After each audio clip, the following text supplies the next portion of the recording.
everyone, is Victoria with the Miss Victoria's Health and Wellness Forum and the PureLife Wellness Center in Wilmington, North Carolina.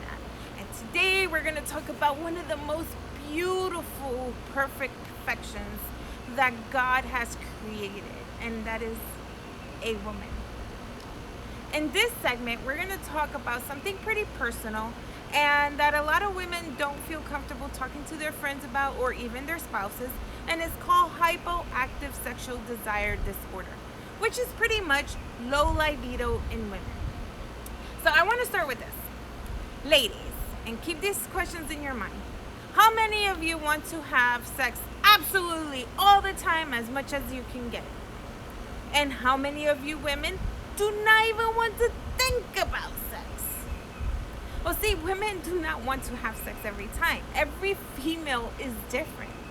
Some ladies feel that having sex 3 times a day, or once a day, or even once a week, or months can go by. It's normal. See, regular sexual frequency is based on their own experiences and a female's biological drive. When a woman has a low libido or low sex drive, and sometimes she feels bothered by it, by the lack of interest in sex, she may have a medical condition called Hypoactive Sexual Desire Disorder. And it's something that a lot of women don't know about, and they feel uncomfortable because they're like, there's something wrong with me. Well, there might be something a little bit wrong with you.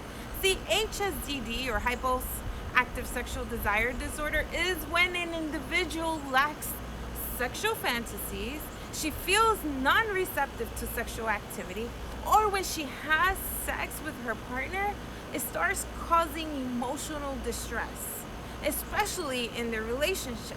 But there are many underlying factors that can cause HSDD, such as emotional and physical. So I'm going to go ahead and go over physical causes of HSDD because you might have been diagnosed with it. So let's start with arthritis, coronary artery disease, diabetes, hormonal imbalance, fatigue, exhaustion, medications, and then we talk about the emotional ones, like anxiety and depression and low self-esteem, and a history of sexual trauma or even trust issues within the relationship. I mean, the list can go on and on and on. So these are things that you have to look at because you may have some of these underlying issues. But what does one do next if you want to fix what you feel is wrong? The first thing I suggest is to speak to your medical provider. Explain your symptoms. And if you're suffering from any emotional distress, be honest with him or her and tell them what is occurring, because they can refer you to a specialist. And second, before you go ahead and jump into a conventional medication, check your options. See if these conventional medicines or an alternative route can help you address your issues. I'm asking you to do this. I hope that I did do my part in explaining to you what libido is like, but